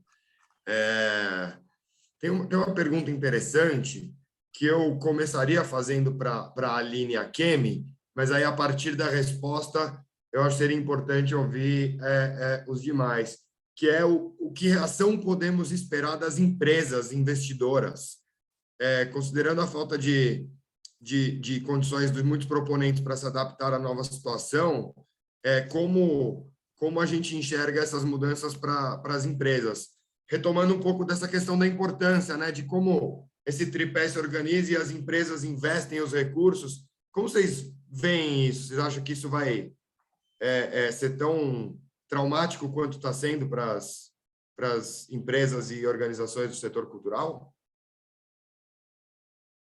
E aí, no caso, obviamente, quando espalhar para os demais participantes, pensando na lógica do mecanismo de Lei Rouanet, o impacto disso para todos, né? As empresas têm estado bem próximas, assim, né, tem buscado muito essa atualização do que vem acontecendo, né. Eu entendo que com uma compreensão também, de alguma forma, do que está acontecendo, né, sem atribuir necessariamente a culpa de uma dificuldade ao proponente ou, né, alguma coisa nesse sentido. Então, acho que de uns anos para cá a gente tem, assim, as empresas um pouco mais próximas. Claro que, no final do dia, a empresa vai buscar os projetos que tiverem aptos, né? De uma forma geral, a ideia é tentar manter as escolhas feitas, porque tem ali um alinhamento, né, com os projetos que já são patrocinados, mas acho que uma parte dessas dificuldades foram criadas já na metade do ano passado, para não dizer do longo tempo que elas já vêm, né, no fim das contas, mas o fato da gente ter batido recorde de captação de recursos no ano passado, acho que mostra que não me parece que isso vai afugentar as empresas de efetivamente realizarem os aportes e fazerem os patrocínios. Acho que talvez tenha uma dificuldade de conseguir manter o patrocínio nos projetos que já estavam ali indicados e talvez isso gere uma necessidade de se buscar outras frentes de aporte, mas não me parece que vai afugentar, né, do uso do minha mecanismo. preocupação, e pensando no impacto disso, é que mesmo algumas dificuldades vindo já de há bastante tempo, as empresas ainda tinham um estoque de projetos aprovados e elas vinham utilizando o mecanismo. Até então, as regras não impactavam o uso dos mecanismos, né, pelas empresas, elas impactavam a atividade cultural. Agora você começa a ter regras que impactam também o uso.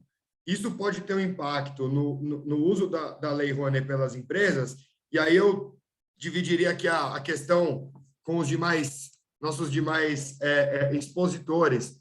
A hora que realmente você tiver as empresas parando de utilizar a Lei Rouanet ou diminuindo, aí a gente vai sentir o impacto na ponta, porque por mais que houvesse dificuldades antes na aprovação, você tinha um estoque de projetos aprovados, esses projetos vinham captando e, de alguma maneira, o setor cultural vinha caminhando. Como as secretarias estão preparadas se realmente o impacto esse ano vier de uma maneira mais aguda? Enfim, depois ouvir do Guilherme um pouco a reflexão sobre essa questão toda. Eu acho que é legal começar pelas secretárias. Assim, acho que tá. Foi o que eu pensei. Eu pensei em Aline começar.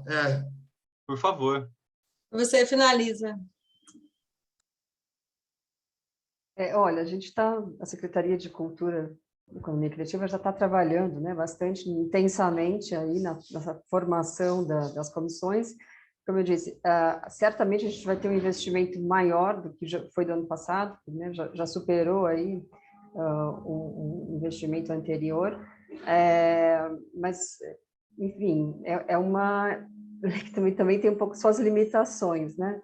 Então, o fomento, ele é uma iniciativa fundamental, central da Secretaria, né? Mas, realmente, pelo que a gente já sentiu ano passado, né, que o setor cultural já tem dificuldade de usar o mecanismo federal há mais tempo, né? Então, isso acaba caindo aqui para a gente no fomento estadual e, infelizmente, os recursos não são suficientes, né, para atender, apesar de que se tem trabalhado intensamente para cada vez mais ampliar esse investimento, né? Mas, enfim, eu já trouxe esses números que eu acho que a gente pode ter uma visão desse impacto, né? O impacto de não ter um fomento federal.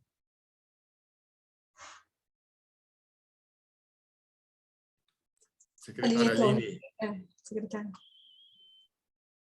Eu acho que quando a gente coloca esse questionamento, né, do que esperar das empresas captadoras, a gente vem numa demanda geral de todos os fomentos. Eu acho que isso aconteceu com o PROAC-CMS também. A gente tentou e vai direcionar cada vez mais o PROMAC, enfim, as outras leis de incentivo, que os patrocinadores cada vez mais procurem projetos periféricos, com contextos de cultura popular. Então, o que eu espero é que eles continuem essa demanda, mas como a doutora Aline falou, no final do dia, eles vão buscar os projetos que estão aprovados. Então, a gente ainda está muito à mercê, acho que nem dá para colocar a culpa ainda nos captadores, né? Não dá para colocar esse peso nas empresas, porque no final do dia eles vão buscar os projetos que estão aprovados, então a gente está à mercê da Secretaria Especial de Cultura do que vai ser aprovado. Então, eu acho que muito de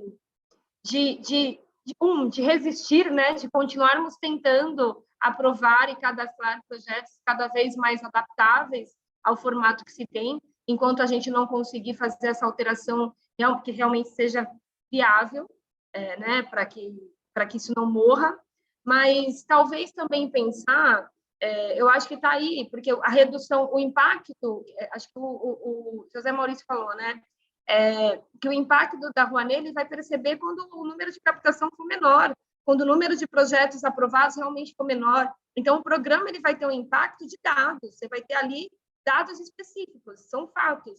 E aí algo vai ter que ser feito. Mas aí, como as empresas não vão ter projetos que sejam do interesse delas para captar, ou elas vão começar a fazer incentivo direto com dinheiro de marketing, ou elas vão parar de incentivar. Então, para qual caminho que seja, que elas continuem buscando projetos num contexto de cultura popular, projeto num contexto de cultura periférica, de proponentes mais periféricos, que a gente consiga ainda continuar atendendo essa ponta, fazendo com que a produção cultural periférica ela ainda seja o grande chamariz. Então, nesse momento, a gente não pode nem falar, colocar a briga nos captadores nas empresas, momento esse que a gente já teve esse debate, né? De colocar ali, de legislar. Isso aconteceu muito no PROAC-CMS, eu não sei se teve esse debate em 2015, quando o PROAC, 2014, quando o PROAC-CMS ele completou 10 anos, eu era coordenadora do programa e eu fiz alteração da lei do PROAC-CMS. E aí uma grande demanda da sociedade civil que a gente tinha era, poxa, mas a secretaria ela tem a obrigação de direcionar para onde vai esse fomento, porque aí as empresas acabam captando só grandes projetos de grandes artistas, projetos que não têm impacto na periferia, projetos que não têm impacto nos interiores do nosso estado. Então, a gente ficou muito nesse debate com a sociedade civil de falar, poxa, mas como que a gente vai começar a regrar isso? Então, algumas alterações foram feitas para conseguir atender um pouquinho mais isso, mas ainda foi um grande debate. Então, acho que nem é o momento de levar essa seara, né? E se a gente falar, poxa, no final do dia vocês vão ter poucos ali, porque o número de projetos aprovados com esses perfis vão ser menores. O número de proponentes que vão conseguir passar por todas essas barreiras de produção cultural, com todas essas características que foram impostas, cada vez mais vão ser menores. Então, que eles continuem buscando maneiras e caminhos para apoiarem esses projetos. Eu vou puxar um pouco a sardinha aqui para o campo da sociedade civil organizada, né, que é, enfim, a comissão que eu represento aqui, mas imagino que essa discussão, ela, assim como ela está latente na gestão pública, está latente, enfim, para dentro dos proponentes culturais, seguramente ela também está latente nas empresas, né? A gente tem o GIF, que é o grupo de institutos, fundações e empresas, que tem, enfim, áreas temáticas de afinidade dos seus associados, e que certamente, enfim, devem também fazer essa discussão e ter contribuições, porque há uma série, enfim, de empresas que estão aí trabalhando com toda a lógica do ESG e buscando serem sustentáveis e, enfim, tanto no ponto de vista socioambiental, né, e de governança, mas também muito preocupado com o impacto das regulamentações nas políticas públicas, né? Então, imagino que algum posicionamento também deva vir do mundo empresarial, diferentemente da disputa jurídica que a gente estava aqui conversando anteriormente, né? E aí, para passar a palavra para o Gui, fazendo um gancho, vou responder a pergunta aqui do Sérgio, né, só sobre o momento de cada uma das duas ações que eu citei. A DPF 878, ela estava para julgamento virtual agora, dia 11, né, ela foi suspensa por conta de um pedido de destaque do Gilmar Mendes. As duas ações têm o Edson Fachin como relator, é o ministro relator, a segunda foi distribuída por prevenção, justamente porque essa primeira estava com ele já.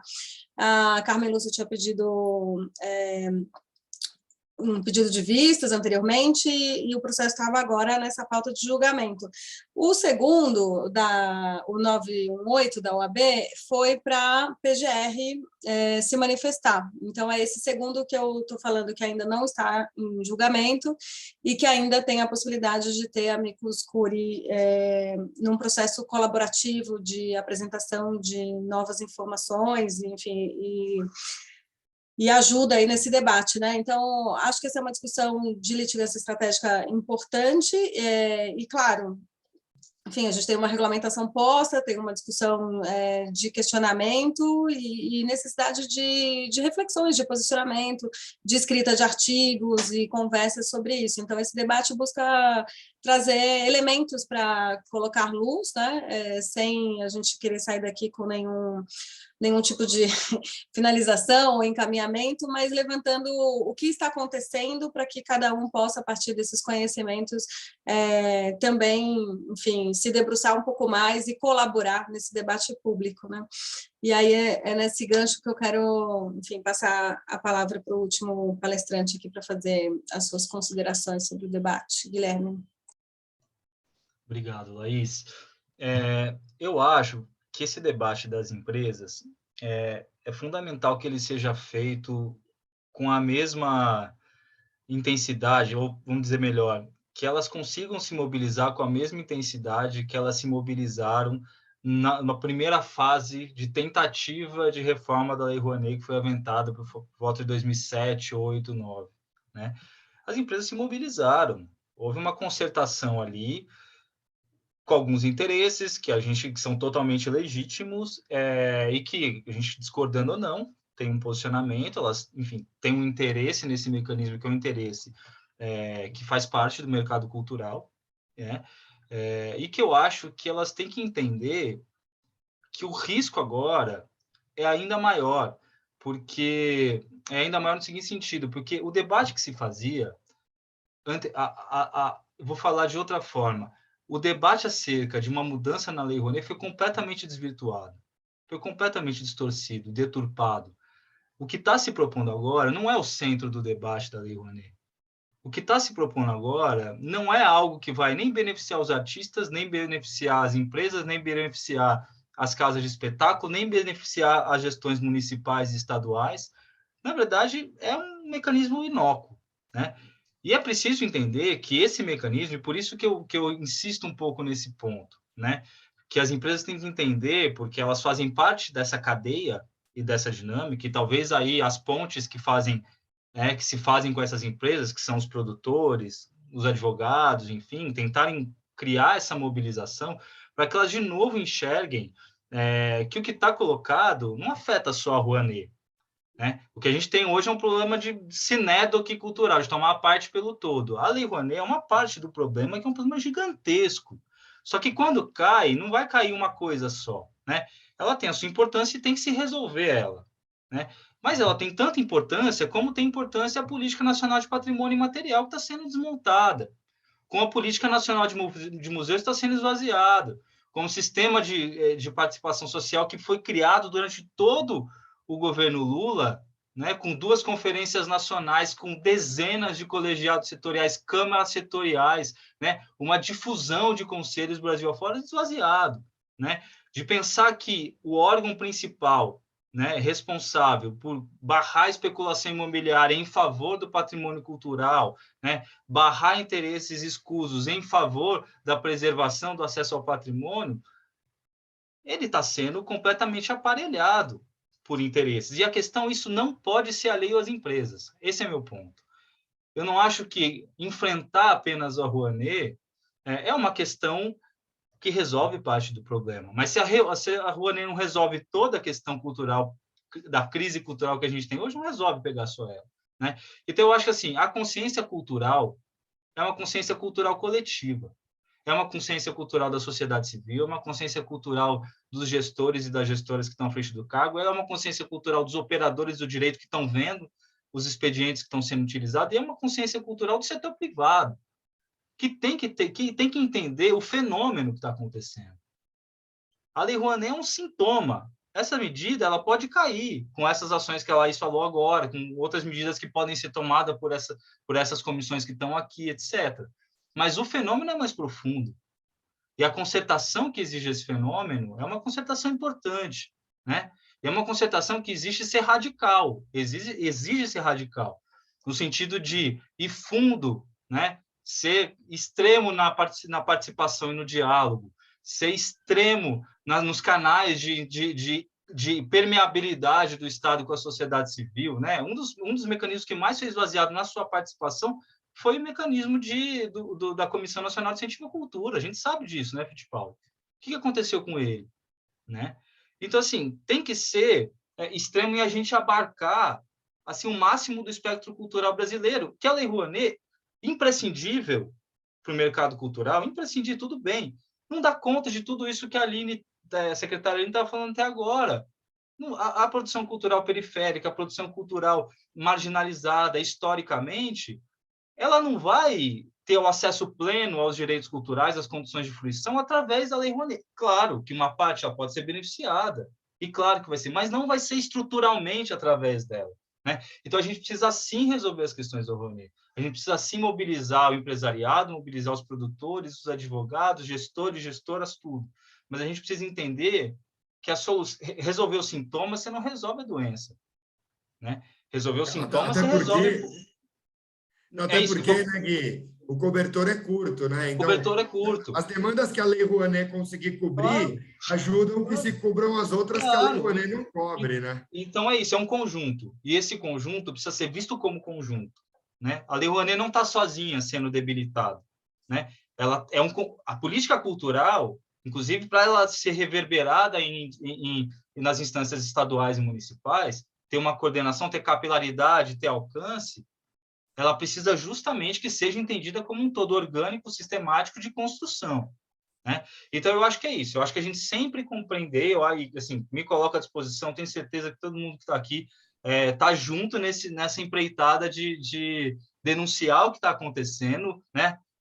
Explicitar os mecanismos e tentar uma concertação social ampla, como todo mundo aqui disse, para conseguir chegar, numa reconstrução, um novo ciclo, né? Algo que a gente tem que, de fato, entender a complexidade de cada mecanismo e saber que eles têm funções diferentes e todos são importantes para serem preservados e sofisticados, né? E não para serem demolidos. É isso. É isso, gente. Estamos chegando aqui no final do nosso debate, são quase 8 da noite, né? Então, era o limite aqui de um pouco do que a gente tinha pensado, e acho que agora são as nossas considerações finais aí para a gente realmente ir se despedindo.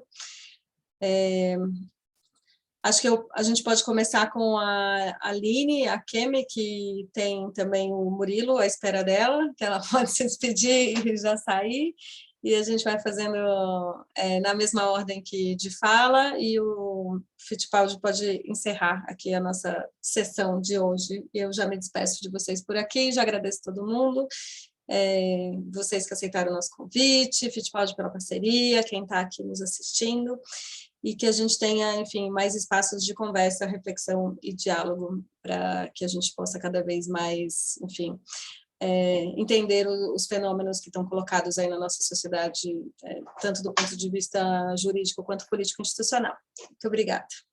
Em nome da Comissão de Direito do Terceiro Setor da OAB de São Paulo. Aline Kemi.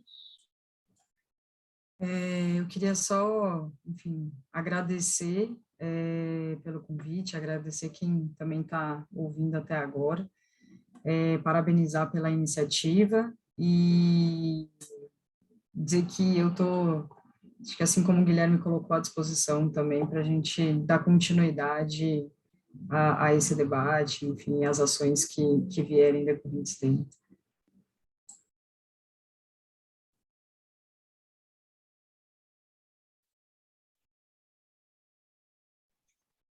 Vamos fazer...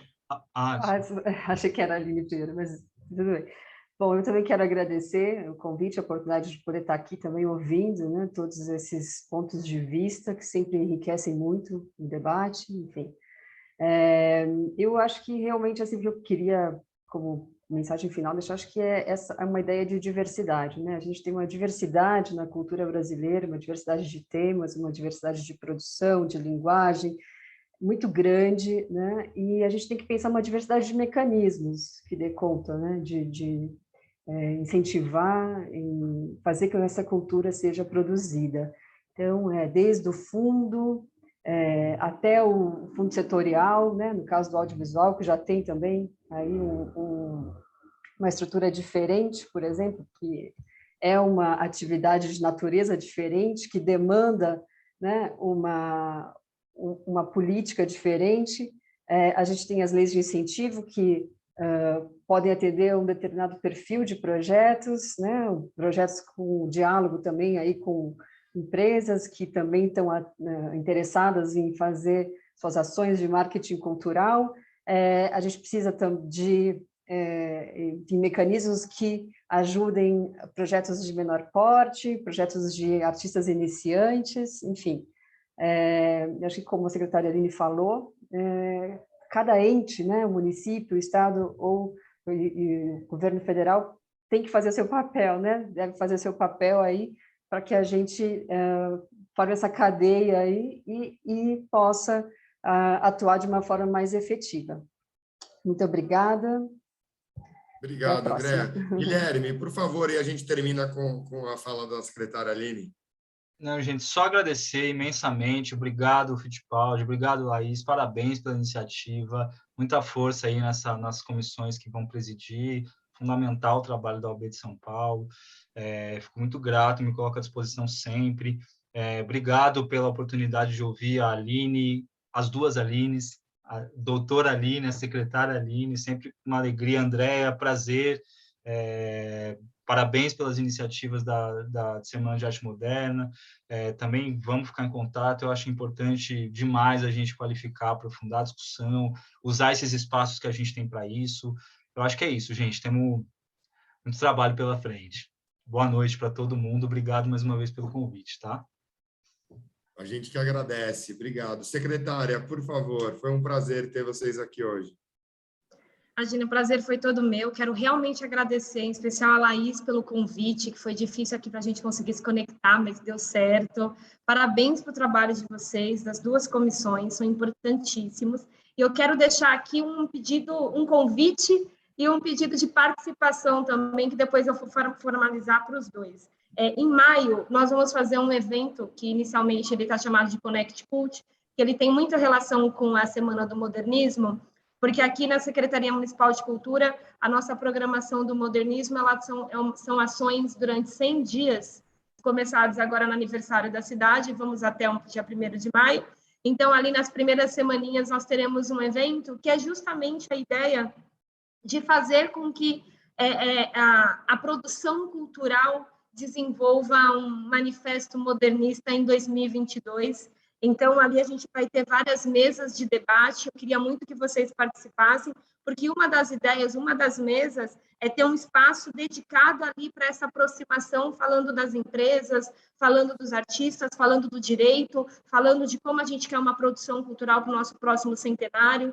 Mário de Andrade, ele fez ali para a gente refletir, não só seguir como exemplo, mas seguir como reflexão. E é isso que a gente tem feito nesse 2022, refletir muito do que foi e o que está sendo esse modernismo, mostrar para a sociedade que o modernismo é o hip-hop, é o circo, são as novas linguagens artísticas, são as novas caras da cultura. Então, quero contar com a presença e o apoio desse braço intelecto de vocês. Abrir aqui também para a Andréa, que eu já repassei isso para o Sérgio, mas estendo. O Guilherme também será muito bem-vindo para ajudar a gente nesse debate, com esse olhar mídia ninja dele. E é isso. Doutora Aline, parabéns, obrigada. Quando eu precisar de uma advogada de cultura, eu vou ligar para a senhora. Obrigada, gente. Parabéns pelo evento, viu? Muito obrigado. Poxa, em nome da Comissão de Direito de Entretenimento, Mídia, Entretenimento e Cultura, eu só tenho a agradecer a todos. Acho que o debate foi muito bom e, sobretudo, ele foi feito da forma como os debates devem ser feitos, né? Talvez a gente tenha que reaprender a debater e a conversar e a discordar e a concordar e a respeitando. Eu espero que na Comissão de Mídia e Entretenimento e Cultura os debates sejam sempre assim. Tenho certeza que na Comissão de Direito do Setor, Terceiro Setor também. Agradeço, Laís, pela iniciativa, pelo convite de parceria. Realmente foi muito bom, pontapé inicial da nossa comissão, e que seja o primeiro de muitos. Eu agradeço demais o convite, secretária Aline, e já digo que aceito, assim como quero convidá-la para outras ações aqui da nossa comissão. Tá bom? Obrigado, viu? Boa noite a todos. Quem nos assistiu até agora, Aline, super obrigado, explanação incrível. Andréa, prazer conhecer. Tchau, tchau para todos. Obrigada, boa noite.